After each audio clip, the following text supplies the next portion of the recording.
Bonjour et bienvenue dans ce nouveau podcast de 21 News. Alors aujourd'hui, nous recevons deux invités. Ils sont deux voix parmi les plus écoutées dans le pays quand il s'agit de commenter les secousses que subit notre société. Deux experts, deux pédagogues, deux esprits libres aussi, habitués des plateaux télé et des médias en général. Alors nous recevons aujourd'hui deux personnes. Bruno Coleman. Bruno Coleman, bonjour. Bonjour. Économiste, professeur, ancien patron de banque, ancien patron de la Bourse de Bruxelles. Vous êtes aussi professeur et auteur prolifique. Damien Ernst, bonjour. Bonjour. Ingénieur, professeur à Liège et spécialiste notamment des questions énergétiques et de l'intelligence artificielle. C'est exact. Alors, si on est ensemble aujourd'hui pour ce podcast, c'est à l'occasion de la sortie de votre livre, puisque ensemble, vous co-signez Le Haut Seuil du Chaos. Donc un livre qui interpelle, qui bouscule, un ouvrage qui explore les fragilités de nos démocraties face aux impérialismes, face à la révolution de l'IA, mais vous explorez aussi les solutions, parce qu'il y a quand même de l'optimisme dans votre livre. On n'est pas encore dans le chaos, on est au seuil. Alors, je voudrais commencer peut-être ce podcast par une petite anecdote, pour une sorte de making-of, et par un coup de fil que vous recevez un jour, Damien, et c'est là que tout commence, en fait. Vous pouvez expliquer ce moment ? Oui, moi je connaissais Bruno depuis des années, je le lisais depuis des années, puis un jour il m'appelle, il me dit, assez excité, il me dit, Damien, il faut absolument qu'on fasse un bouquin ensemble. On était en octobre, novembre, en fait, dans cette zone-là. Je dis à Bruno, un bouquin sur quoi en fait? Moi j'étais vraiment plongé dans mes choses plus techniques au niveau ingénierie. Il me dit, Damien, il y a plein de choses qu'on ne comprend pas, l'IA va nous manger, crise énergétique, crise écologique, crise des démocraties, c'est le chaos, il faut qu'on écrive là-dessus. Il me l'a vraiment dit comme ça. J'ai dit à Bruno, c'est impossible, écoute, je n'ai pas le temps de travailler sur un bouquin. Et alors là, il m'a un peu roulé dans la farine. Il m'a dit, écoute, j'ai trouvé deux sœurs, on va juste faire quelques discussions, des après-midi, elles vont écrire tout, et tu as juste besoin de mettre 3-4 après-midi, et c'est plié. Les 3-4 après-midi sont quand même plutôt devenus 3-4 semaines de travail extrêmement intense avec Bruno. Quand je dis intense, j'ai toujours été extrêmement travailleur, d'ailleurs Bruno aussi. Et on a travaillé jusqu'à 1h du matin, et puis réveil à 6h du matin, avec des milliers et des milliers de WhatsApp échangés. Ça a été un échange intellectuel d'une violence incroyable, causée par le fait que Bruno est une machine à travailler, que je suis une machine à travailler, et qu'aucun des deux ne savait s'arrêter dans l'interaction. J'ai travaillé avec des dizaines de collaborateurs, souvent ils s'arrêtent, ils me disent, écoute Damien, il est vendredi soir, on arrête, et Bruno ne s'arrêtait pas, moi je ne m'arrêtais pas, et on a eu une émulsion comme ça pendant plusieurs semaines complètement folle en fait. Au Vous le niveau surnommez travail. la Machina, c'est ce que j'ai lu dans le livre, qui est Oui, passionnant d'ailleurs. Le livre est passionnant. Ouais, c'est mon mari qui est espagnol.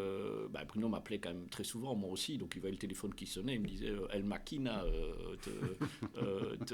t'appelle, et on a travaillé tout le temps, hein, jour de Noël, Nouvel An, tout le temps. C'était la folie, mais un échange d'une richesse intellectuelle incroyable, et je pense que le résultat est là dans le bouquin. Alors, le bouquin est vraiment passionnant, il est inspirant, ça se lit tout seul. Alors, monsieur Bruno Coleman, vous avez un nouveau surnom, El Machina. Ouais. Pourquoi El Machina a voulu travailler avec Damien Ernst ? Mais moi, je connaissais Damien depuis des années, et surtout, on avait eu l'occasion de se croiser sur des plateaux de télévision, dans des conférences, mais on ne se connaissait pas bien, finalement. Il y a une chose qui m'avait, par contre, fort frappé, c'était la qualité et la rigueur de son raisonnement, cette capacité, comme il le dit lui-même, algorithmique de voir les choses. Et moi, ce qui m'a fort intéressé, c'est qu'on a croisé deux compétences académiques, mais en même temps dans la vulgarisation, à la fois émanant de quelqu'un qui est un spécialiste en sciences exactes, c'est le cas de Damien, et moi en sciences humaines, plutôt dans la finance, dans la sociologie, avec tous les deux les titres académiques qui correspondent à nos compétences. Et c'est ça qui était en fait finalement très enrichissant, mais compliqué à mettre en œuvre, parce qu'on a dû rendre congruentes des disciplines qui a priori ne le sont pas beaucoup. Et donc ça a demandé un immense travail d'ajustage. Comme m'a dit un jour Damien avec beaucoup de finesse, il m'a dit, il faut que je crée un algorithme dans ma tête pour comprendre ce que tu veux dire. Mais l'inverse est vrai pour moi aussi, évidemment. Et donc le travail était très intense, parce qu'on ne peut pas laisser la place au hasard dans ce genre de raisonnement. Et on a voulu faire un livre qui justement transformait une impression systémique de chaos en des composantes plus élémentaires, donc plus abordables. Et ce travail il est en grande partie dû à Damien, parce que c'est Damien qui a structuré les chapitres du livre. Et j'ai d'ailleurs dit tout de suite oui, parce que ça correspondait, sans que je l'ai fait moi-même, exactement à mon intuition. Et donc on a pu en fait fracturer ce sentiment d'étranglement global en des sous-composantes. Il faut comprendre vraiment comment Bruno écrit, parce que j'ai travaillé des semaines avec Bruno. Il a un style 19e siècle Baudelaire. Il a une plume fantastique. Et alors, il y a une certaine poésie, en fait, dans son style, un style assez lyrique, où il arrive à faire passer des choses, un sentiment, mais il n'y a pas de rationalité. Parfois, je n'y trouvais pas assez de rationalité. Moi, j'ai une vision extrêmement algorithmique. J'ai fait de l'IA, je lis les textes comme un algorithme, en fait. Et donc, il a fallu, pour moi, quand on a discuté, refaire passer un peu une couche algorithmique, vraiment, pour cristalliser les propos lyriques, un peu de poésie de Bruno, mais sans trop le faire, pour garder aussi cet aspect un peu de poésie lyrique qui permet d'exprimer des choses qu'on ne sait pas exprimer avec le style que j'avais. Et je pense qu'on est arrivé vraiment à une justesse très fine entre un style algorithmique, que vous pouvez presque juger comme froid, mais très rationnel, avec un style, une plume fantastique. L'eau et le feu, en quelque sorte. Mais avec quand même, Bruno est quand même très intelligent, donc il comprend aussi les choses de manière extrêmement rationnelle. Mais oui, on a su faire exister l'eau et le feu. Et en fait, je n'ai même jamais dit à Bruno, mais j'ai relu encore le bouquin en mars et en avril sur des parties, principalement sur l'effet de l'IA sur l'être humain. Et il y a des choses que j'ai comprises après la lecture du bouquin, l'avoir relu, alors qu'on a quand même coécrit tous les paragraphes que je n'avais pas compris la première fois. Et je me suis dit, Bruno est quand même vachement fin dans sa manière en fait d'anticiper les problèmes, notamment ces problèmes liés à l'IA sur le cerveau humain, quoi. Donc vraiment une aventure exceptionnelle. Alors on va revenir au livre, au titre du livre, de Seuil du chaos. Vous avez chacun une définition un peu différente, en tout cas qui est complémentaire du chaos. Pour vous, Damien Ernst, c'est une sorte de système mathématique totalement imprévisible. Vous pouvez nous expliquer ça ? Oui, donc souvent dans l'esprit populaire, le chaos c'est le bordel, c'est le chaos absolu, c'est le bordel, c'est ça.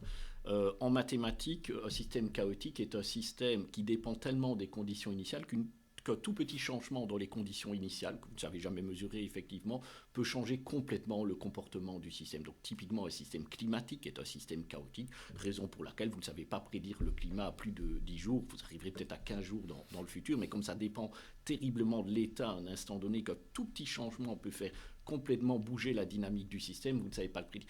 Et on a vraiment cette impression à l'heure actuelle qu'on est dans un système chaotique, on a l'impression que n'importe quel petit changement peut faire basculer l'évolution en fait de nos sociétés dans une direction ou une autre direction. On ne sait plus prédire ce qu'il fait. Moi, je suis en analyse du secteur de l'énergie. Je pense vraiment un excellent analyste. Je ne sais plus prédire maintenant à 15 jours. Je peux prédire des grandes tendances, mais à 15 jours, 3 semaines, on ne sait plus prédire. Je fais beaucoup de tech IA aussi pour la défense, hein, notamment dans les drones, donc de la tech militaire. Donc j'analyse énormément les situations militaires. C'est très difficile de prédire maintenant vers où ça va aller. On fait des essais dans le bouquin, on en discute notamment de la Chine, de la tech chinoise qui pour moi est quand même en train d'écraser complètement la tech américaine, la tech occidentale.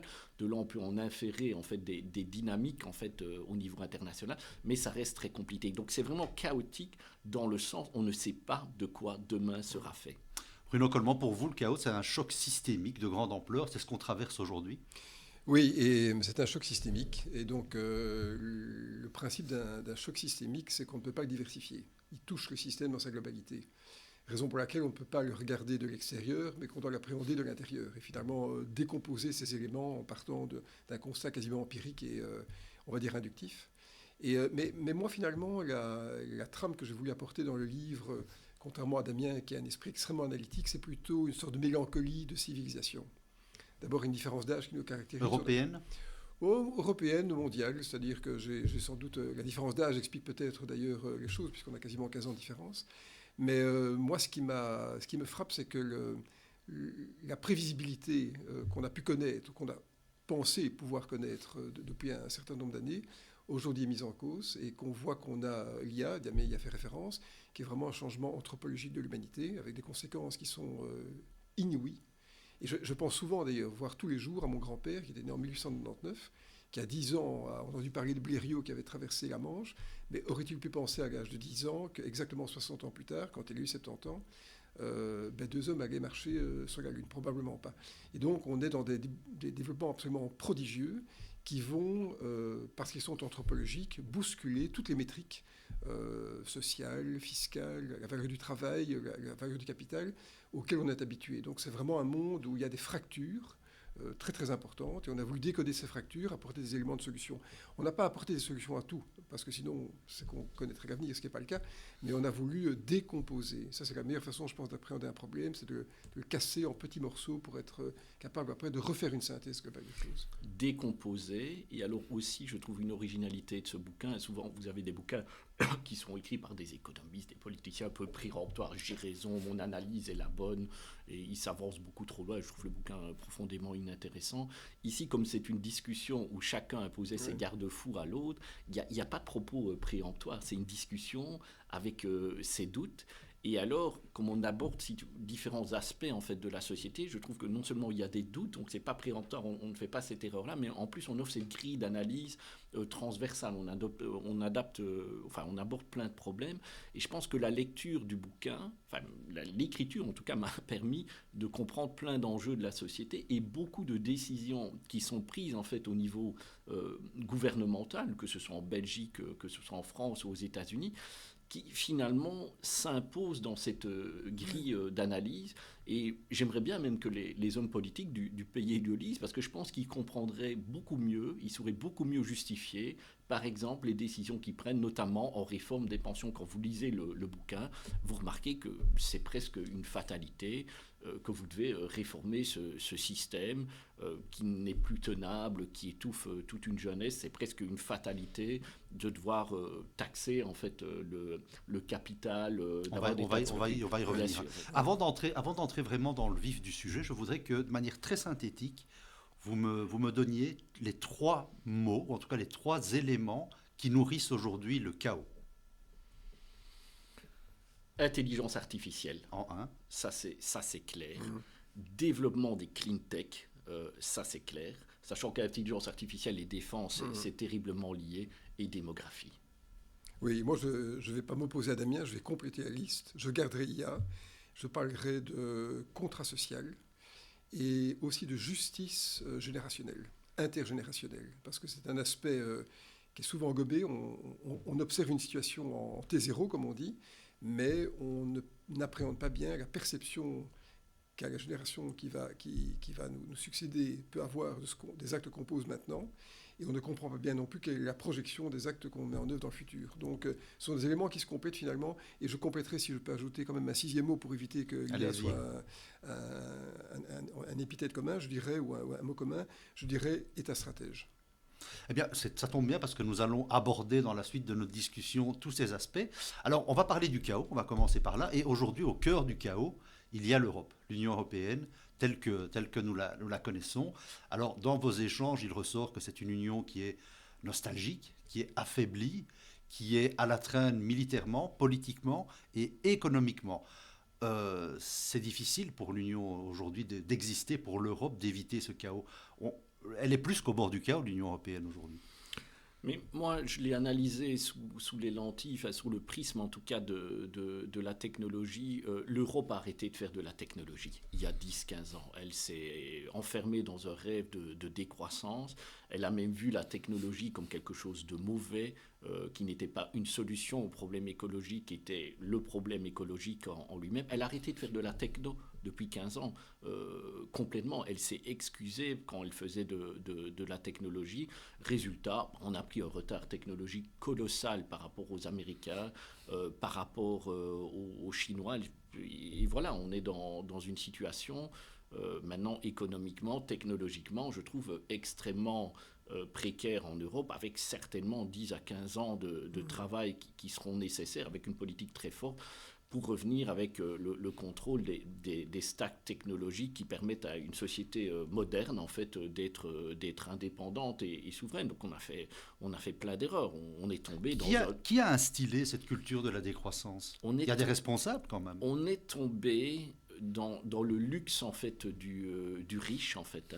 L'Europe il y a 10-15 ans était très riche et on a très mal vu quelles étaient les conditions aux frontières de l'Europe. On a toujours pensé que les gens étaient un peu gentils comme ça aux frontières. On a pensé que cette lutte des nations en fait disparaissait parce que l'Europe ne se positionnait plus comme un empire, vraiment. Elle s'excusait presque pour son passé et elle n'a pas compris que d'autres gros blocs, eux, n'avaient absolument pas abandonné de vouloir se positionner comme des empires. Et c'est là qu'a été une erreur en fait stratégique de l'Europe. Elle a oublié qu'elle pouvait avoir des compétiteurs ou des nations en fait ennemies qui voulaient même l'envahir militairement. Ça a été l'erreur de base. Et logiquement, elle n'aurait jamais dû aller dans ce rêve de décroissance. Okay, on pourrait en quelque sorte peut-être le comprendre, mais il était absolument illusoire quand vous deviez lutter contre des nations qui se voyaient comme étant des empires. Monsieur Coleman, vous avez une formule assez forte qui peut d'ailleurs nous interpeller, qui nous interpelle, c'est que vous dites que technologiquement, le retard de l'Europe est au Moyen-Âge par rapport à ce qui se fait aux États-Unis ou en Chine. Mais oui, il y a beaucoup de choses à dire, mais avant de rebondir sur ce qu'a dit Damien, je pense qu'il y a plusieurs éléments. D'abord, on est nimbé d'un tropisme européen qui nous fait croire qu'on est le centre du monde. En réalité, le monde a évolué sans nous. Et c'est vrai que si à un moment le monde occidental était le moteur de croissance économique, on voit qu'en 40 ans, les choses ont changé. Deuxièmement, c'est vrai le socle de luttes qui ont duré à peu près 2000 ans et qui ont conduit à un certain consensus de modèle politique, mais il est en péril. Et l'Europe, finalement, quand on y réfléchit, et c'est Stefan Zweig qui l'avait dit dans les années 30, n'a jamais pris dans l'humus des peuples. On est resté une fédération d'États-nations, avec des langues différentes, des inflexions religieuses, ethniques qui sont assez différentes. Et pour rebondir sur ce qu'a dit Damien, et que je partage tout à fait, c'est qu'on a eu une vision centripète de l'Europe. C'est-à-dire que comme on a voulu intégrer des pays émanant de l'ancienne URSS, on s'est regardé de l'intérieur pour essayer de voir comment on pouvait concilier cette intégration et on va dire l'accorder par rapport au socle de valeurs qu'avaient constitué les 6 premiers pays qu'avaient créé ACE à l'époque. Et on n'a pas voulu voir le reste du monde. Et en fait, le problème qu'on a maintenant, et on a dû en plus gérer l'euro, par exemple, qui est une monnaie de fonctionnalité interne essentiellement à l'Europe, puisque l'euro n'a pas gagné en part de marché au niveau mondial par rapport à ce qu'était la somme des monnaies qu'il avait composées. Et donc, cette vision centripète nous a rendus en fait presque aveugles, borgnes aveugles, par rapport au développement du reste du monde. Je suis d'ailleurs frappé que la plupart des dirigeants européens n'ont aucune expérience d'études ou de travail à l'international. Rien du tout. C'est le cas en Belgique, évidemment, mais c'est le cas dans d'autres pays. Peu de gens parlent anglais. Et donc, cette espèce de tropisme européen était renforcé par la difficulté de continuer ce qui avait été amorcé après la guerre, mais qui nous a effectivement fait gommer complètement le reste du monde. Et Damien en parlait tout à l'heure à juste titre. Quand on voit le niveau d'avancée technologique de la Chine et des États-Unis, moi, ça me semble irrattrapable. Et on va devenir ce qu'Alain Minck avait dit il y a une trentaine d'années quand il avait écrit un livre sur la mondialisation heureuse. Il avait dit le risque de l'Europe, c'est de devenir une Suisse avec des musées en plus. Vous êtes très pessimiste quand même sur l'Europe, plus que vous, Damien Ernst, ou vous, malgré tout ce que vous venez de dire, malgré le fait effectivement on dépend économiquement et militairement des États-Unis et de la Chine, vous dites que l'Europe c'est quand même le dernier beau village sur la colline où les gens ont envie de vivre. Vous gardez un côté un peu positif par rapport à ça. Moi, un de mes hommes politiques préférés, c'était Ronald Reagan, en fait. Et il avait, dans son discours, son dernier discours qu'il a fait comme président, il présentait toujours les États-Unis comme The Shining Little City on the Hill. Je pense que c'est plus les États-Unis. Pour moi, les États-Unis ne me font plus rêver. Ils me faisaient rêver. Il y a 20 ans, j'ai travaillé aux États-Unis, j'ai fait mon postdoc aux États-Unis. Même les universités américaines me faisaient rêver. Elles ne me font plus rêver. L'ambiance ne me fait plus rêver dans ce pays-là. Ça ne me fait plus rêver. Par contre, je trouve encore en Europe, il y a une vraie qualité de vie que je ne retrouve pas en fait aux États-Unis. Il y a une beauté dans le continent européen que je ne retrouve pas aux États-Unis ou dans d'autres pays du monde. Et malgré le fait que je ne suis pas un grand fan de tout ce qui se passe avec la Commission européenne, qui a beaucoup d'inefficacité, je trouve que ça reste quand même un vrai endroit de liberté. Il y a de l'attractivité. Et de démocratie. Les gens veulent venir en Europe. De l'attractivité. Je pense que c'est quelques point d'ajustement au niveau de l'Europe, c'est évidemment moins d'administratrices, de paperasserie. C'est une commission européenne qui doit être plus légitime, à mon avis, au niveau démocratique.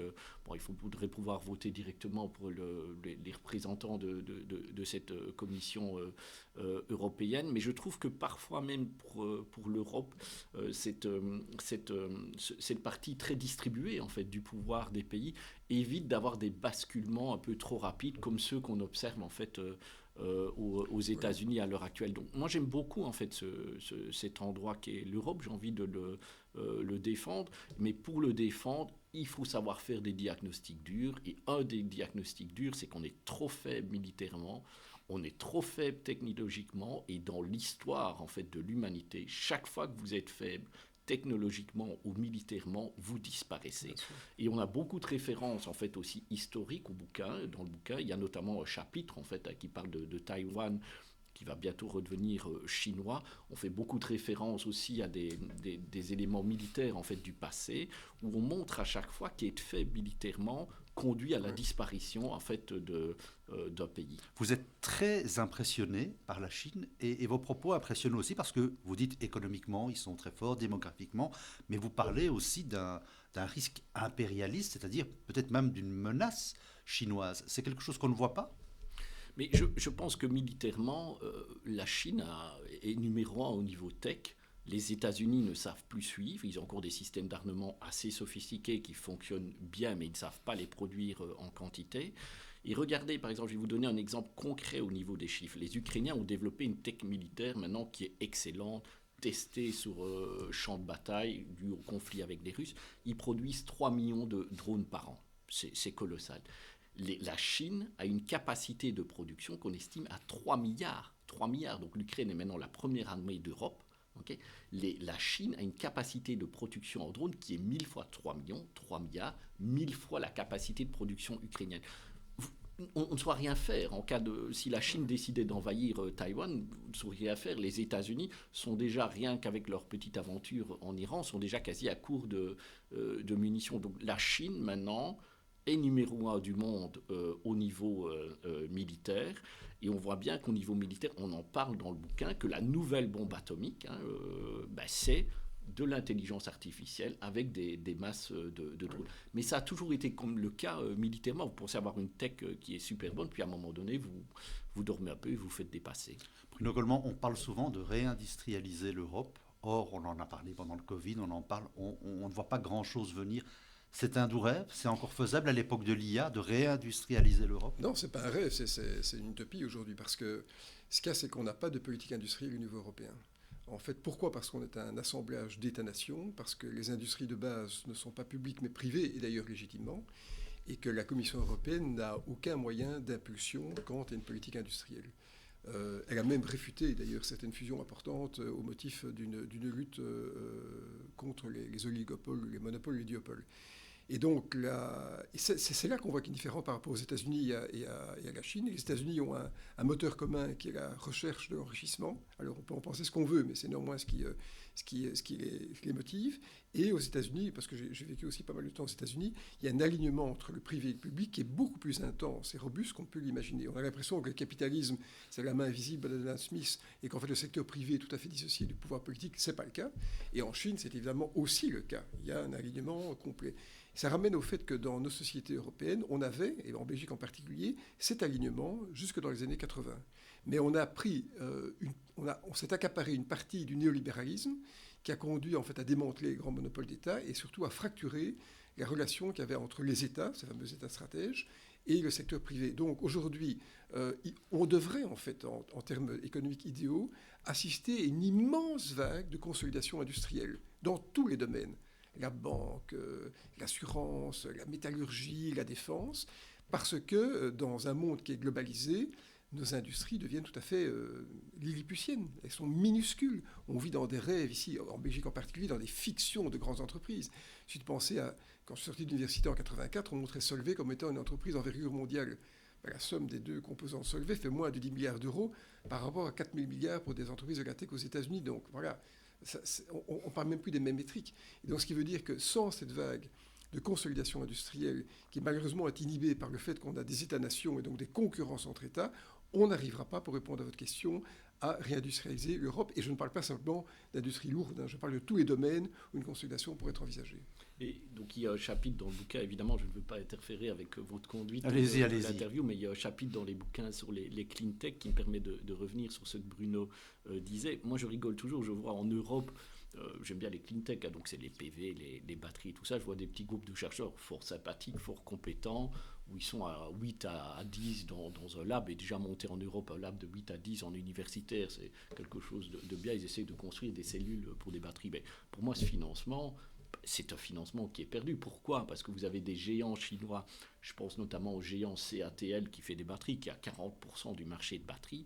Il y a entre 10 et 40 000 chercheurs. Ça dépend comment vous comptez vraiment le rôle de chercheur. Qu'est-ce que vous voulez faire contre des machines comme ça ?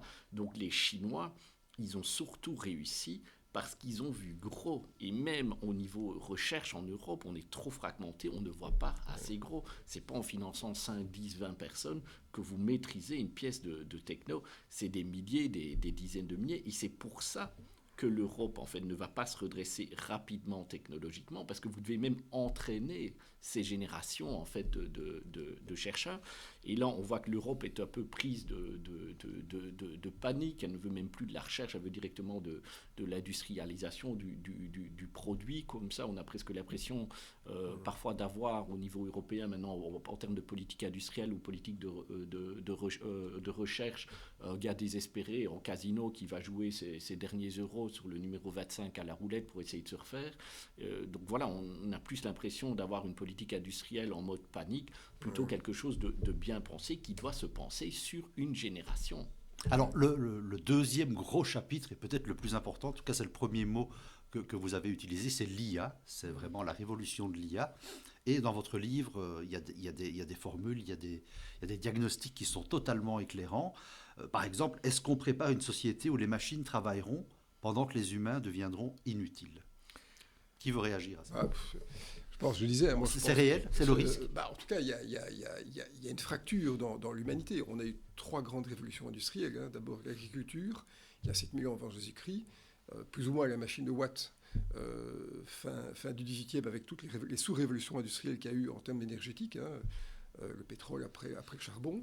Il y a eu l'automobile, la radio, l'informatique dans les années 60, Internet après. Mais maintenant, on a une révolution qui est cognitive, donc qui est absolument fondamentale. Ce qui veut dire que la nature même du travail et de la rémunération du travail va se modifier. Alors, ce qui est évidemment... il y a 2 attitudes. La première attitude, c'est de dire on va s'adapter. Et l'autre qui est de dire c'est foutu. Non, la réalité, c'est qu'on va s'adapter, mais que tout est foutu en même temps. Et que donc, on va devoir trouver de nouveaux modes d'accompagnement de la machine et de l'humain, mais qui vont profondément dénaturer la prévisibilité du contrat social.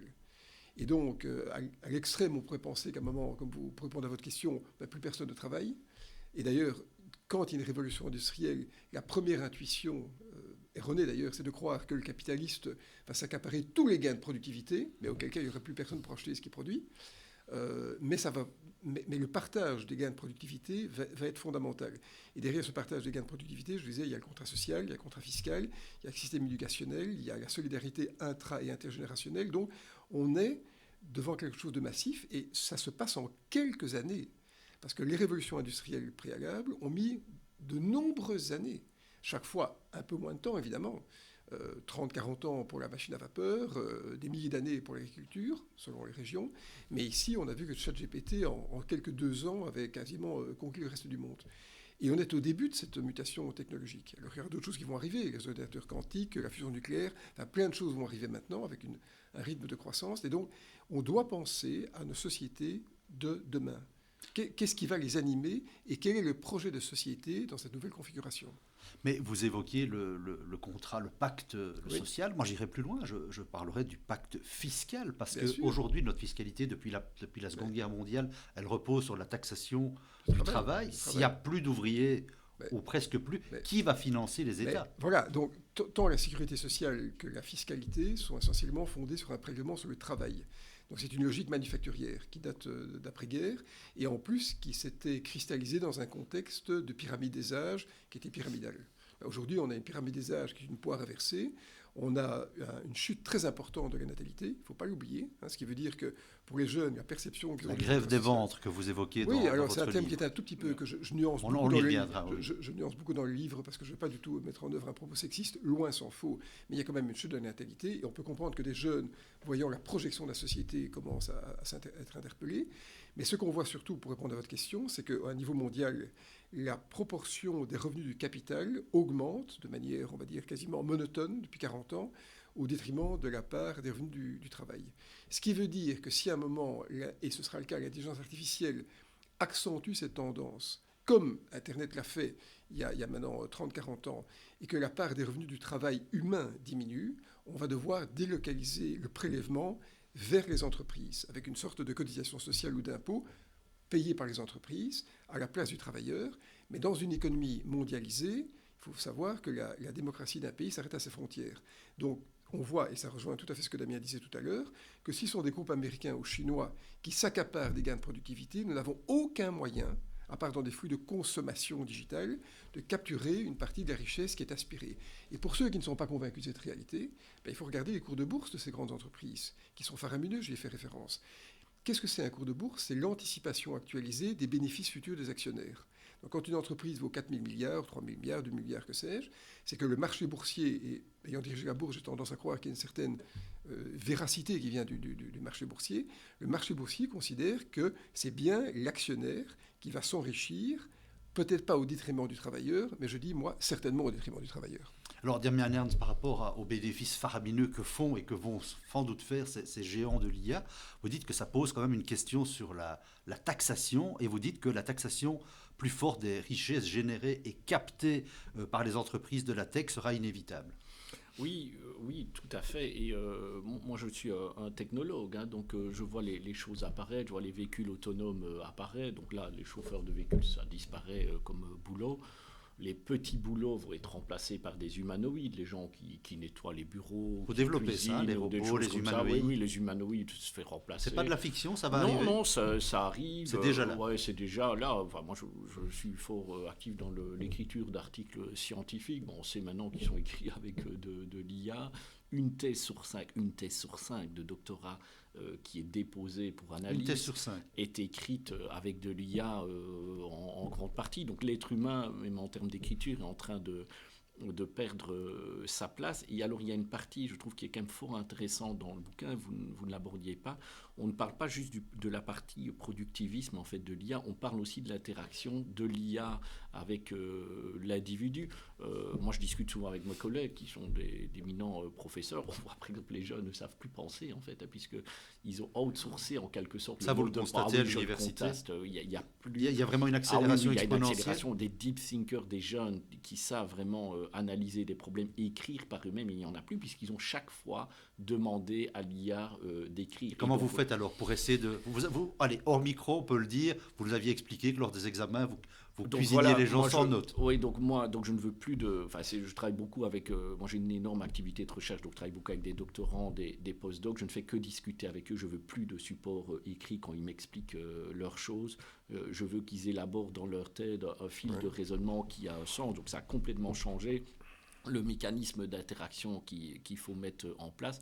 Mais voilà, on voit une baisse cognitive très forte, une baisse de capacité d'analyse chez les jeunes qui est juste colossale. On discute aussi pas mal du bouquin, de même des changements profonds qui peuvent arriver dans les sociétés, notamment avec des IA qui pourraient remplacer la notion de Dieu dans les sociétés. Et de prof d'UNIF, vous parlez de Dieu, de prof d'UNIF. Voilà, on a toujours pensé que encore 1000 ans, nos sociétés seraient structurées autour peut-être de trois grandes religions monothéistes. Dieu et Gemini, je pense que c'est le titre d'un chapitre. Voilà, Gemini qui est cette intelligence artificielle de Google. Moi, je pense que ça va complètement disparaître. On l'argumente vraiment très fort dans le bouquin. Et de facto, on remarque déjà, avec toute cette tech numérique qui évolue depuis une vingtaine d'années, que les notions en fait de communauté religieuse sont en train de disparaître. Pour moi, c'est une accélération avec l'IA. Donc, je pense que même les notions de Dieu qui ont tellement structuré en fait les sociétés depuis des millénaires vont être complètement bousculées avec l'intelligence artificielle. Alors, face à ce que vous appelez dans le livre l'effacement progressif de l'individu face à l'IA, vous prônez tous les deux l'isolement, la déconnexion, le fait parfois de se retrouver dans sa bulle, Oui. pas dans la bulle numérique. Ça, c'est important. Mais d'abord, pour rebondir Allez-y. sur ce que Damien a dit, moi, je n'ai pas tout lu parce qu'elle fait 140 pages, mais j'ai lu une partie de l'encyclique de Léon XIV qui parle d'intelligence artificielle. Et je dois dire que qui est en fait une résonance à Rerum Novarum qui avait été écrit par Léon XIII à la fin du XVIIIe suite à la révolution industrielle. Encyclique sociale, on va dire. Voilà, c'est ça. Et donc, mais qui est quand même un document extraordinaire dont on a fêté les 40 ans, les 100 ans. Et bien, cette encyclique, j'en ai parcouru quelques éléments, est absolument stupéfiante et je pense appréhende le problème de l'IA avec un degré de conscience, de vulnérabilité et d'intelligence prospective absolument stupéfiant. Donc moi, j'encourage, au-delà du fait de lire notre livre, à toutes les personnes qui nous écoutent, de se procurer, c'est disponible en PDF sur Internet, de lire cette encyclique, qui est en fait qui a comme objectif de remettre l'humain au milieu du champ économique, comme Léon XIII avait fait il y a à peu près 140 ans.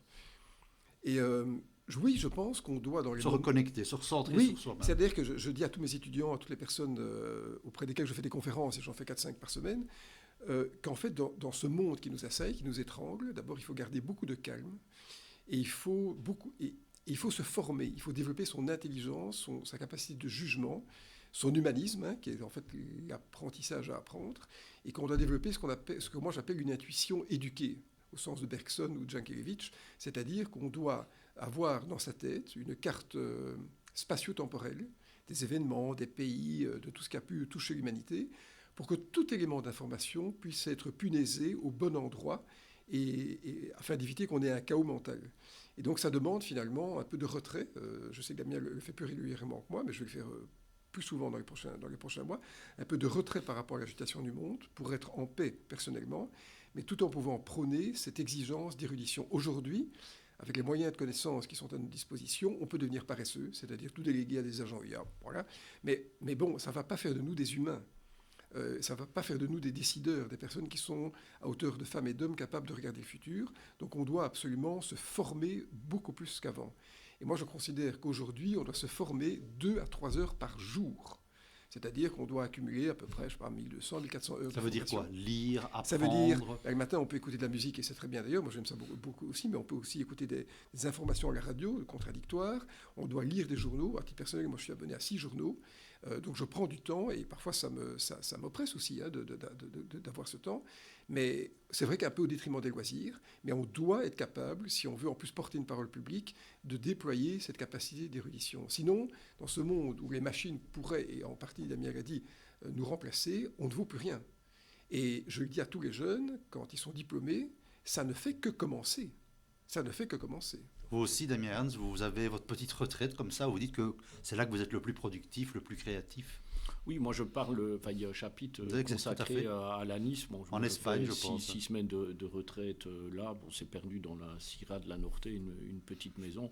C'est là que je fais mon travail de base au niveau recherche, du deep thinking. C'est un endroit que j'aime beaucoup, en fait, qui est un peu déconnecté du monde, de toute cette frénésie, en fait, du monde numérique, où je peux m'enfermer vraiment et faire ma recherche. C'est aussi un retour, pour moi, la capacité de comprendre d'autres modèles de société. Il y a beaucoup d'agriculture, en fait, traditionnelle, de tissus relationnels beaucoup plus vrais entre les êtres humains. Comme ça, moins d'oppression de l'État. Ouais, moins d'oppression de l'État, moins un tissu numérique qui oppresse. C'est des endroits un peu isolés du monde où l'État pilleuvre. Vous dites même qu'on tolère le noir. Oui, bien sûr, tout le monde le sait que dès qu'il y a des oliviers qui apparaissent en Europe, vous ne payez plus de taxes. Je pense que c'est d'ailleurs Berlusconi qui disait ça. Voilà, moi je trouve que là, ils ont su reconstruire en fait des sociétés beaucoup plus résilientes par rapport à tout ce qui va se passer au niveau IA, où les gens ont une place dans un tissu social qui ne va pas se faire, à mon avis, déstabiliser dans les années à venir, comme les tissus sociaux qu'on voit dans les grandes villes, qu'on voit en Belgique, dans beaucoup d'endroits assez peuplés d'Europe, vont se faire complètement secouer dans les années à venir. Donc je pense que tout ce qu'on connaît maintenant, toutes nos certitudes maintenant qu'on a dans ces grandes villes-là, elles vont complètement disparaître. Ici, on fait ce podcast dans cette très belle ville comme Bruxelles, dont la richesse d'une ville comme Bruxelles, c'est les travaux de bureau qui sont faits derrière ordinateur. C'est pour ça que les villes se sont développées ces 30-40 ans, c'est de l'administratif. Mais tout travail que vous faites derrière un ordinateur, ce que vous tapez sur un ordinateur va être complètement automatisé. Donc, quelle est encore la valeur en fait d'une ville en fait en termes d'emploi, puisque tout ce que vous faites dans des bureaux va complètement disparaître, est en train de complètement disparaître. Donc vous allez voir peut-être même un effondrement en fait des villes arrivées. Et souvenez-vous, je veux dire, prenez la Rome de l'Antiquité, c'était une ville superbe qui, à un moment donné, a dégringolé pendant des centaines d'années pour un peu revivre. Moi, je pense que ces grandes capitales financières, administratives, vont devenir... Il n'y a plus de raison pour qu'elles ne deviennent pas en fait des villes zombies. Une ville après 200 000 habitants, vous perdez en fonctionnalité. 200 000, vous savez avoir votre université, votre hôpital. Au-delà, c'est juste presque un poids, c'est devenu trop gros. Donc je pense qu'il n'y aura plus de valeur économique à maintenir ces grandes villes. Alors au cœur de votre livre, il y a les jeunes, la jeunesse. Avoir 25 ans aujourd'hui, ce n'est pas facile. Et parmi les nombreuses idées que vous lancez, il y a comme cette réflexion sur le système des pensions. Donc je pense que c'est Damien Ernst qui dit un fonctionnaire retraité gagne plus qu'un jeune productif de 25 ans. Et donc, vous dites ceci n'est pas soutenable ni économiquement, ni en termes de justice. Vous dites que l'injustice est le plus puissant moteur des révoltes. Donc vous pensez qu'il faut vraiment revoir le système des pensions ? D'abord, on devrait un peu plus penser aux jeunes, parce que moi j'ai une fille qui a 25 ans, qui va avoir 26 ans dans quelques jours. Et je pense que légitimement, elle pourrait interpeller, et le fait d'ailleurs ma génération, en disant on a une dette financière, bon ça c'est jamais que symbolique, une dette écologique, on a un bouleversement maintenant lié à l'IA. Comment est-ce que vous m'avez préparé à ce genre de changement ? Et la question doit être posée avec ce surcroît de questions qui est de dire mais comment puis-je avoir confiance dans un système de redistribution dont je serai la double victime, à savoir que je vais devoir non seulement protéger mon propre avenir, mais assurer pour les générations qui m'ont précédé leur sécurité financière. Donc il y a un véritable problème, et je pense qu'en Belgique en particulier, toutes les mesures qui sont mises en œuvre maintenant, je parlerai des pensions dans quelques minutes, toutes les mesures qui sont mises en œuvre maintenant n'intègrent pas le fait qu'elles suscitent une méfiance profonde de la jeunesse par rapport à ce qui arrive à ses parents, à ses grands-parents, et donc qu'il pourrait y avoir un risque important de sédition par rapport au système. D'ailleurs, les jeunes maintenant ne veulent plus être salariés, ils veulent être indépendants, ils veulent être en flexi-job, en multitasking, que sais-je, en termes fiscaux bien sûr.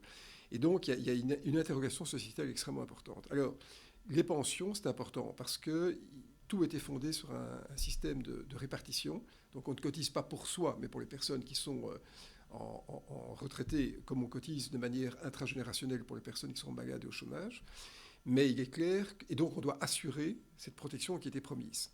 L'erreur qu'on a faite, c'est de ne pas avoir mis, comme on dit en Belgique, de l'argent de côté pour s'assurer de l'augmentation de la démographie, de l'espérance de vie. On ne l'a pas fait. Certains ont voulu le faire, on n'a pas été prudent. Donc on doit corriger le système, mais on va vivre encore 15 ans de grandes difficultés par rapport aux pensions. Mais finalement, je pense qu'on arrivera pour les pensions à un système, à deux éléments importants.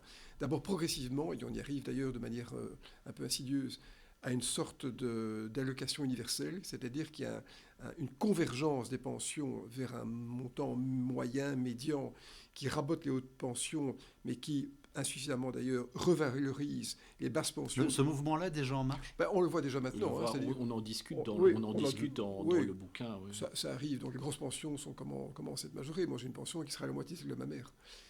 Et on voit qu'on va devoir à un moment corriger les pensions, notamment des femmes qui ont eu des carrières incomplètes pour de bonnes raisons, parce qu'elles éduquaient leurs enfants. Et il faut de la capitalisation aussi.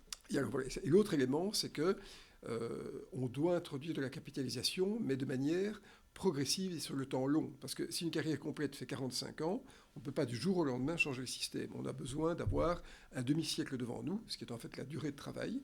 Et on pourrait effectivement avoir un système de capitalisation, mais qui soit juste fiscalement. C'est-à-dire que plus on est capable d'épargner dans un système d'épargne-pension, ce qui est en fait le fait des personnes qui ont plus de revenus, moins la déduction fiscale serait importante. Donc on doit absolument développer un second pilier, mais lentement, tout en sachant que pendant 15 ans, les pensions vont devoir être en grande partie financées par de l'endettement public, ce qui malheureusement est encore une charge, en tout cas en matière d'intérêt, pour les jeunes. qu'on fait peser sur la jeunesse. Damien, vous évoquez dans le livre cet exemple de ce retraité fonctionnaire qui est mon papa. Écoutez, expliquez. Il a 80 ans, il a 3200 de pension, il a arrêté de travailler à 55 ans. 3200 net. 3200 net sur son compte en banque.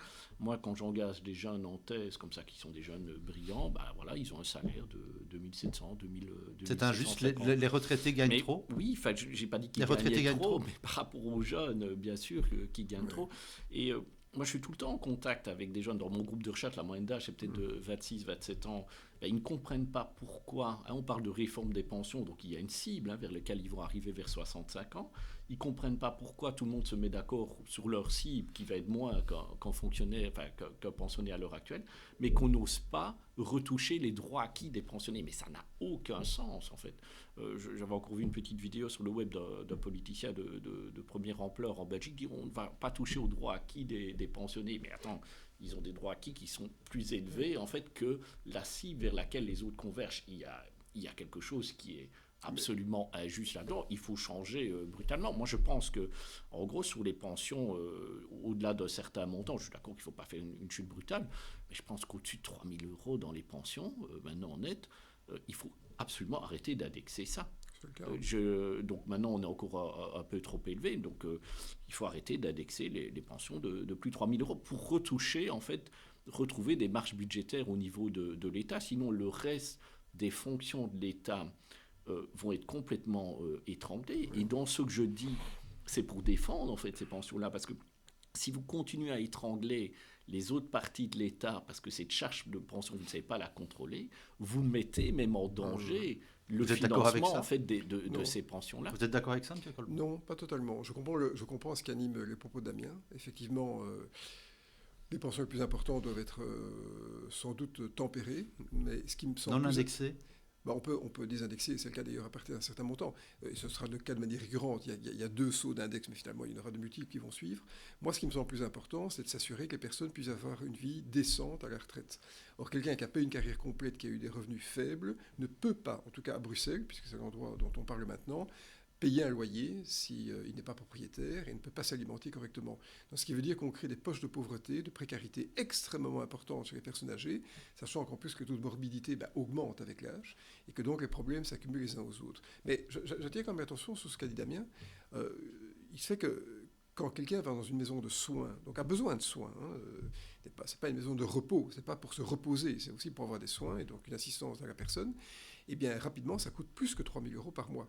Ce qui veut dire qu'il y a des personnes qui vont être dans une coincée avec une pension qui sera inférieure. Alors, il y a un système de solidarité familiale qui peut les aider, mais s'il n'y a pas ça, il y a un véritable problème. Et donc, moi, je suis à titre personnel assez révolté contre le système fiscal, et j'irai plus loin que Damien, en disant, mais finalement, je toucherai moins aux pensions les plus élevées, même s'il faut les tempérer par la non-indexation, qu'au fait de retaxer correctement les revenus de tout un chacun, avec une taxation globale correcte, on va dire intégrée, des revenus du patrimoine, des revenus du travail, pour qu'il n'y ait pas un système où le travailleur soit non seulement précarisé pendant sa vie professionnelle, mais après, tandis que celui qui est assez chanceux pour avoir accumulé du capital et d'être nanti puisse échapper à ces contraintes que le reste des bipèdes doit subir. Vous émettez l'idée de taxer les aînés aisés en faveur des jeunes précarisés, parce qu'on parlait des jeunes. Je pense que lui veut, ça je peux être d'accord, c'est une globalisation de la taxe sur les revenus. Je ne suis pas pour taxer un patrimoine, mais une globalisation de la taxe sur les revenus, comme c'est le cas au Luxembourg, en fait, qui n'est pas aux États-Unis. Aux États-Unis. Je pense qu'il faut arriver vers une globalisation de la taxe sur les revenus. Ça me semble tout à fait logique. D'autant plus, ça permet aussi de retrouver une certaine solidarité intergénérationnelle, puisque c'est quand même souvent des gens qui bénéficient de revenus du capital qui sont un peu plus âgés. Mais il y a un vrai problème. Je trouve qu'on adresse bien ce problème, en fait, dans le bouquin. Il y a un aspect très social comme ça, très solidaire vis-à-vis des jeunes et des femmes, en fait, au niveau des pensions, très équilibré, et qui décrit aussi cette trajectoire sur laquelle nos sociétés sont, que nos gouvernements doivent prendre.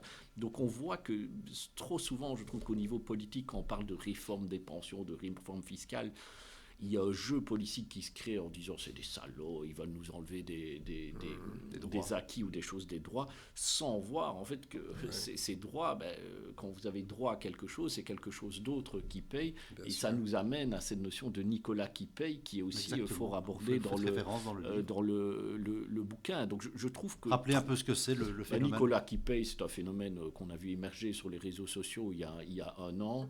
Nicolas, c'est la personne type de 30-40 ans qui travaille beaucoup et qui reverse en fait une grande partie de ses revenus à l'État pour aider les autres personnes. Donc, quand quelqu'un défend, et ça je trouve j'ai des droits, mais il y a toujours quelque chose d'autre qui paye. Et ça je trouve que c'est parfois absent, beaucoup trop absent du débat politique. Quand les gens défendent des droits, des retraites élevées, ils doivent aussi voir qui paye pour ces droits-là. Bien sûr, je suis pour ces droits-là, mais si c'est pour étouffer toute une génération de jeunes qui ne savent plus acheter un logement, qui ne savent plus élever une famille, avoir des enfants, c'est juste suicidaire en fait pour une société. Et des droits que vous pensez alors défendre quand vous êtes à la retraite, c'est des droits qui conduisent quasi à un suicide de la société. Je lisais encore récemment un article, par exemple, sur la baisse de la natalité très forte dans les pays du sud de l'Europe, mais c'est aussi lié au fait que les jeunes couples ne savent plus acheter une maison. Vous voyez, partagez ce constat. Tout à fait. Aujourd'hui, avoir des enfants, c'est un luxe financier. Parce que quand on sait qu'un enfant, globalement, qui fait des études universitaires, coûte à peu près 250 000 euros, c'est-à-dire que brut, il faut en gagner 500, je la fais courte. Ça veut dire qu'une famille aujourd'hui, avec même deux partenaires qui travaillent, ne pourrait pas en éduquer plus qu'un, tout en gardant un niveau de vie décent. Et donc, alors qu'il y a 30-40 ans, les paramètres étaient évidemment complètement différents, c'était mon cas, ma mère a réussi seule à éduquer 3 enfants et à rembourser une maison. C'est impensable maintenant. C'est impensable. Impensable maintenant, donc on a un véritable problème. Et c'est pour ça que moi, ce qui m'interpelle fort, c'est que le langage politique n'intègre pas cette notion. Et pour une raison peut-être simplement mathématique, c'est que les votants sont les personnes les plus âgées, puisque le baby-boom d'après-guerre s'est transformé en mamie ou papy-boom maintenant, avec en Belgique à peu près, je crois, 2,5 millions de personnes sur les 11 millions qui ont plus de 65 ans. Et donc le pouvoir votal de ces personnes est important. Il y a un effet de capture générationnelle en matière de richesse, c'est-à-dire le travailleur d'hier est devenu rentier d'aujourd'hui et veut préserver ses acquis au détriment des jeunes. Mais le problème, c'est que si à un moment les droits des jeunes sont massacrés, ou en tout cas, et je n'exclus pas, comme je disais, une sédition par rapport au système. Avec, vous évoquez le départ à l'étranger, bien sûr. La grève de la natalité. Bien sûr, mais dans un monde où il est facile de se délocaliser, mais Damien y a fait référence, on peut travailler n'importe où, puisque lui il fait de la recherche en Espagne, alors qu'on pourrait le croire étant dans son bureau à Liège. On peut imaginer qu'à un moment, il y ait des migrations importantes, silencieuses, comme ça s'est passé en Irlande pendant la crise en 2008, par exemple, 2008-2011. Donc, il y a des glissements de population, et quand il y a des glissements de population, d'habitude, il n'y a que 1 sur 10 des jeunes qui reviennent dans son pays d'origine. Et donc, on doit faire très attention au message qu'on donne à la jeunesse. On la considère comme étant acquise à une cause dynamique, libérale de progrès, mais je pense que de sa part, il y a un grand scepticisme. Et le Covid n'a pas facilité les choses. Et je me souviendrai toujours d'une phrase que ma fille m'a dite en 2020, à l'époque où elle était encore à l'université. Elle m'a dit, alors pour des raisons qui lui sont propres, elle m'a dit « Papa, l'État nous a trahis ».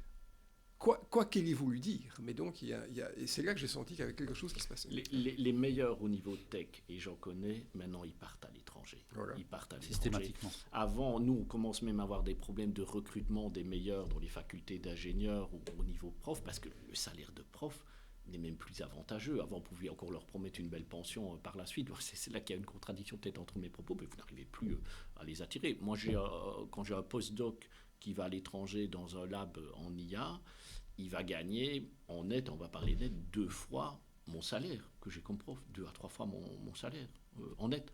Donc ils vont partir à l'étranger. Et c'est catastrophique pour un pays quand vous commencez à trop taxer la jeunesse, parce que ce sont les bons ceux qui sont très doués, en fait, et qui bénéficient toujours. Fuite des cerveaux. Vous avez une vraie fuite des cerveaux, et ça appauvrit terriblement un pays. On parle aussi, et c'est quelque chose qu'on constate aussi, Bruno a mené une carrière d'enseignement pendant des décennies. Je vois aussi une nouvelle attitude chez les jeunes, une attitude chez les jeunes qui n'y croient plus. Donc le modèle, je vais construire ma vie, acheter ma maison, ils n'y croient plus. Donc ils préfèrent vivre au jour le jour, de 3 mois en 3 mois. Et je remarque qu'ils ont quelques milliers d'euros. Avec quelques milliers d'euros, ça me permet de partir à l'aventure à l'étranger avec une tente pendant 3-4 mois. Et puis je reviens de l'horizon est très court. Hein. L'horizon est très court parce qu'ils ne croient plus. C'est devenu trop difficile de jouer ce jeu de cette vie un peu classique. Donc vous changez de jeu. Hein. Alors vous avez évoqué, M. Coleman, les politiques, l'État. Et vous lancez la piste de l'État stratège dans le livre, en expliquant qu'il serait temps à un moment donné qu'il y ait de la stratégie. Vous pouvez m'expliquer ce que c'est, et deux, ne peut pas estimer qu'en termes de stratégie, l'État belge a été l'un des pires au niveau européen. L'État belge n'a pas été très bon, et ce terme, je l'ai utilisé déjà il y a 15 ans, dans plusieurs articles et livres. Ça veut dire quoi concrètement ? Pour moi, un État stratège, c'est un État qui a une vision, et qui est articulé de manière partenariale avec le secteur privé. Et en fait, on avait en Belgique ce système jusque dans les années 80, avec, dans le sillage de la reconstruction d'après-guerre, de la décolonisation, du contrat social, on avait en fait quelques grands groupes, notamment les générales de Belgique, qui étaient alignés. Et d'ailleurs, quand on voit le parc de Bruxelles, on voit que tous les pouvoirs sont là. Hein. Il y a le palais, il y a le pouvoir législatif exécutif, il y a l'académie qui a le savoir, et de l'autre côté, il y avait le général de Belgique.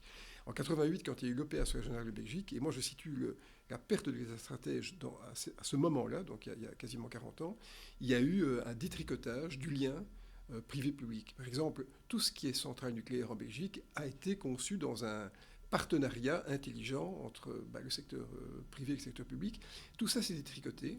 La vague de paix en Belgique qui a suivi dans les années 90 a aggravé le processus. Pour moi, c'est ça un État stratège. Alors tout le monde a sa définition. Et c'est moins important que d'avoir un État qui exprime un projet de société. Et aujourd'hui, l'État est tellement peu stratège que si on demande à un quidam quel est le projet de société pour la Belgique, au-delà du hurlement politique contemporain, il n'y a personne qui serait capable de répondre. Je ne suis même pas certain que quelqu'un dans la vie politique soit capable de répondre. Bien sûr, on peut parler de valeurs de solidarité, de bienveillance, de partage de travail, mais finalement, moi, je me dis que l'État stratège, c'est une question de patriotisme. Et qu'est-ce que c'est le patriotisme ? C'est un projet de société. Donc moi, je rêve d'une société qui intègre d'abord la voix des jeunes et qui assure, dans des paramètres qui soient bien bornés, pour qu'il n'y ait pas de personnes qui en profitent, et que chacun soit en conscience de ses droits et obligations, et Damien y a fait à juste titre référence, qui soit capable de savoir quelle est la nature de vie qu'il peut fonder. Ça, c'est important. C'est ça que j'appelle de la stratégie. Une entreprise, moi j'ai eu l'honneur de pouvoir diriger quelques entreprises dans ma vie, dans le domaine financier, mais il est clair que quelqu'un qui n'a pas une vision ancrée, chevillée au corps de ce qu'est son entreprise, même s'il est dépositaire temporaire de la gestion, il n'est pas actionnaire, dans 3 à 5 ans, ne peut pas diriger une entreprise. Il n'est pas capable de faire percoler un message d'alignement et d'optimisme par rapport à son personnel. Un État stratège avec à sa tête un séparatiste flamand, appelons-le, oui. Ça vous semble paradoxal ? Mais écoutez, moi je trouve que cet homme fait un bon boulot. Je suis plus inquiet par le caractère sans doute un peu sournois du fait que ça se fait un peu au détriment de la Wallonie, enfin en tout cas des francophones, que des néerlandophones. Mais il a à tout le moins le mérite de créer une sorte de synthèse qui ne sera, je pense, que temporaire. Je suis moins inquiet par le séparatisme larvé que par le fait que beaucoup de mesures sont maintenant mises en œuvre pour répondre à la Flandre qui est en plein emploi, alors qu'à la Wallonie et Bruxelles sont organiquement en sous-emploi, et que donc on confond un peu les choses. On ne va pas créer de l'emploi en flexibilisant l'emploi, on crée de l'emploi parce qu'il y a la confiance économique et la prospective. Donc, mais moi, ça ne me gêne pas trop. Il faudra qu'à un moment, il y ait une alternance politique qui soit prévue, je la souhaite d'ailleurs, parce qu'on ne peut pas vivre dans cette espèce de déconstruction systématique du modèle social pendant encore 10 ans. On y reviendra. Sur l'État stratège, vous êtes plus réservé. Là, vous dites, moi je vois ça plutôt comme une machine à créer de la dette. Oui, donc moi ça me fait toujours un peu peur d'un État qui se mêle un peu trop de la vie des gens. Je pense vraiment qu'il vaut mieux laisser aux entrepreneurs la possibilité de faire ce qu'ils veulent et l'État doit être là pour ne pas les empêcher d'avancer. Donc c'est moins de contraintes administratives, moins de contraintes au niveau des permis. Je discutais avec beaucoup d'entrepreneurs, c'est toujours la même chose, c'est des permis environnementaux. Enfin, ils sont englués dans des couches administratives en fait, qui ne leur permettent pas d'avancer. Au niveau énergétique, c'est très clair, vous voulez construire une nouvelle centrale, de nouvelles lignes électriques qui sont essentielles pour le développement du pays. J'aime bien citer cette infrastructure liée à cette ligne haute tension qui doit traverser le Hainaut, qu'on appelle la boucle du Hainaut, qui est essentielle pour avoir de l'électricité. Sans électricité, vous n'avez pas d'économie. Ben voilà, on parle du fait qu'ils n'auraient même pas le permis sur ce gouvernement-là. Donc vous voyez, c'est beaucoup de choses qui emmerdent complètement le développement économique d'une société. Donc moi, je préférais d'un État qui prend du recul comme ça et qui s'assure que les projets industriels puissent avoir lieu. Maintenant, il faut quand même le reconnaître qu'on a fait preuve d'une grande naïveté en fait au niveau européen. On a trop ouvert, à mon avis, notre économie, où d'autres pays faisaient quand même du protectionnisme et s'arrangeaient de manière stratégique pour que leurs entreprises dominent en fait le reste du monde. C'est très clair avec la Chine, c'est de plus en plus clair avec les États-Unis, où vous avez un interventionnisme très très fort de l'État pour que les entreprises américaines puissent avoir du succès. Ce qu'on a oublié de le faire en Belgique. Donc je suis pour laisser la liberté d'entreprendre, mais avec des États quand même qui défendent en fait leurs pièces technologiques au niveau entreprise de manière très forte et qui les aident à avancer et à conquérir le monde. Sur le dossier nucléaire et sur la nouvelle trajectoire de la majorité Arizona, vous avez appelé à créer une sorte de nationalisation du secteur. Ça, c'est de l'État stratège ?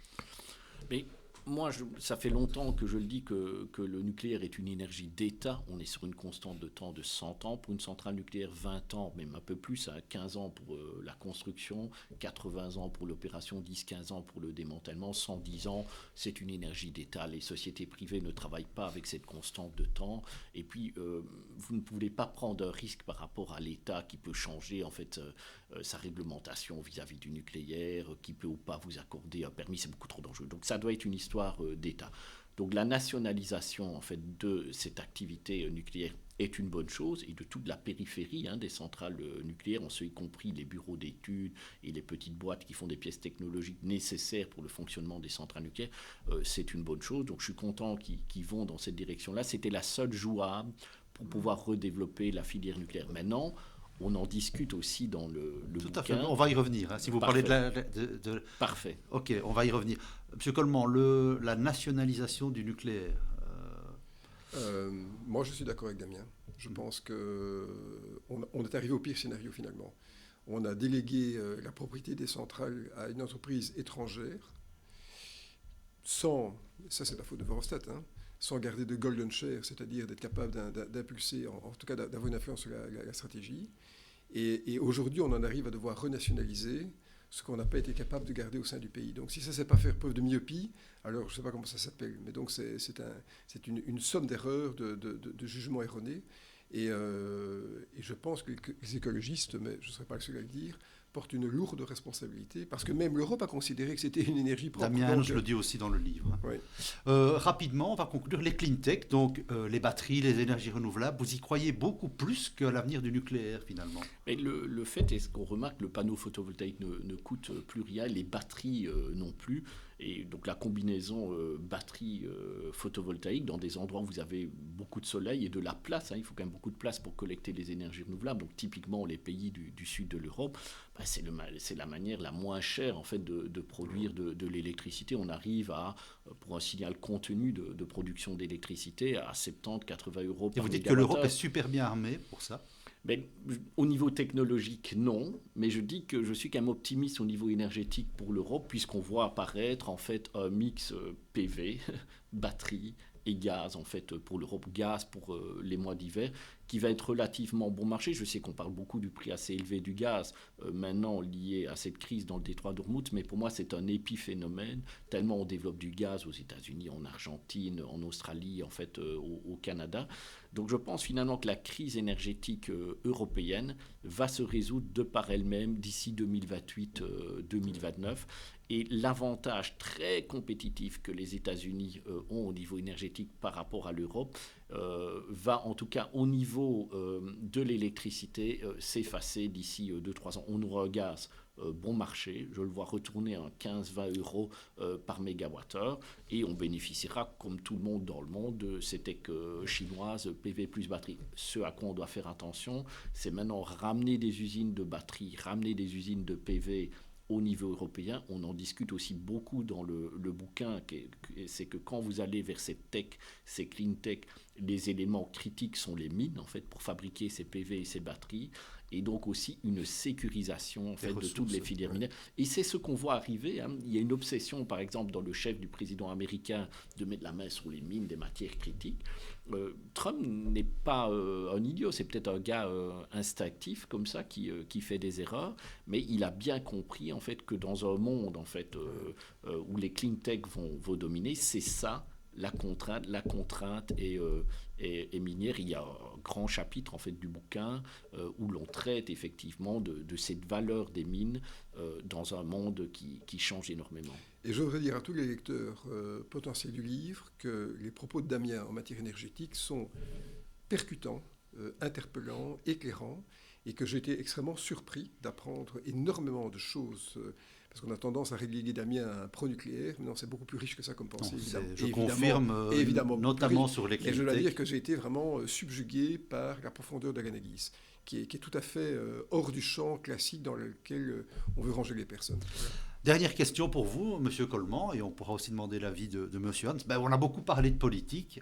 Or, vous avez déclaré récemment que vous alliez vous engager et dans un parti qui ne fait pas partie de la majorité Arizona. Vous pouvez nous expliquer un peu votre volonté d'engagement ? D'abord, c'est une expression journalistique. Hein. Je n'ai pas dit que j'allais le faire, mais je dois dire que j'ai un certain malaise aujourd'hui par rapport à la façon dont le pays est géré. J'ai peur d'une chose finalement, c'est qu'on perde la solidarité et qu'on devienne une société à l'américaine un peu protestante, où chacun est seul face à son destin. Les gagnants méritent, les perdants, parce qu'ils n'ont pas eu de chance, sont sacrifiés, sont punis.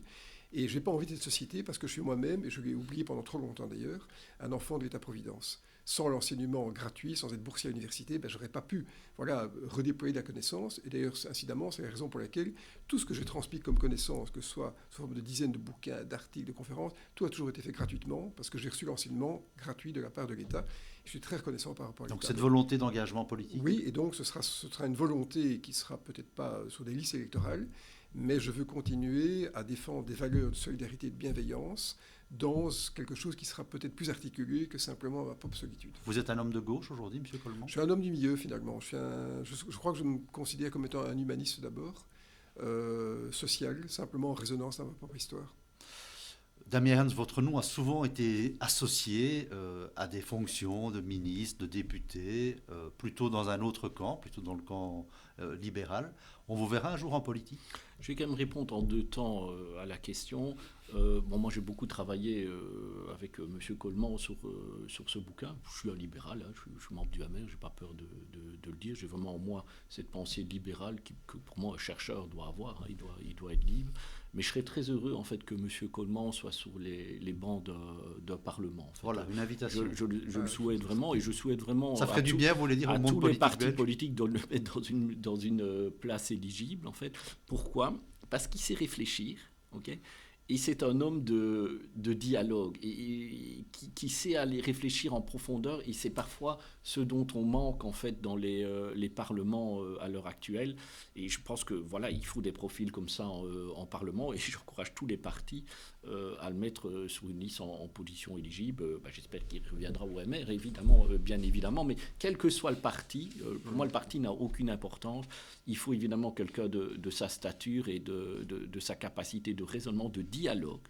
C'est super agréable de discuter avec Coleman. Vraiment très, très agréable. Un retour au MR, c'est envisageable ? Oui, bien sûr, à mon avis, oui. Mais je veux dire, quel que soit le parti, c'est ça. Donc il faut des profils comme ça. C'est une personne évidemment extraordinaire. Pour moi, j'ai 50 ans. Mon plan de vie, il est très clair. Je fais encore peut-être 5-10 ans de travail. Et puis je pense que je développerai une petite activité très proche de la terre, dans le village dont je parle, voilà, c'est un scoop. En Espagne, à Alanis, oui. où mon mari, je pense, il a retravaillé Dans l'agriculture biologique, circuit dans un court. hôpital, il est infirmier dans cette région-là. Moi, je me vois plutôt plus à l'aube de ma carrière d'agent. Et je préfère comme ça, parce que c'est des carrières extrêmement demandeuses quand vous devez faire de la recherche. C'est dommage. Non, et je n'ai pas envie de faire des années de trop. Et l'avantage, c'est que j'ai une vie, je n'ai jamais été prisonnier de luxe de la vie, donc on a une vie extrêmement modeste en fait. On vivrait presque un salaire équivalent à un revenu garanti, donc ça donne quand même une grande liberté dans la vie. Oui. Alors, un retour au MR envisageable? Pas en l'état idéologique du MR. Bon, voilà, vous avez un petit problème avec le président, apparemment. Mais écoutez, messieurs, merci beaucoup pour cet échange super intéressant, qui n'est qu'une infime partie de ce que vous pourrez découvrir dans le livre Au seuil du chaos, aux éditions Racine, dont je recommande chaudement la lecture. En ce qui concerne ce podcast, bien évidemment, vous pourrez retrouver les vidéos sur 21 News. Il y aura aussi un article qui décodera un peu tout ce qui a été dit aujourd'hui. Damien Hans, merci beaucoup. Merci pour l'invitation. Bruno Coleman, merci beaucoup. Merci, c'est passionnant, un très bel échange. Merci, bonne journée à tous.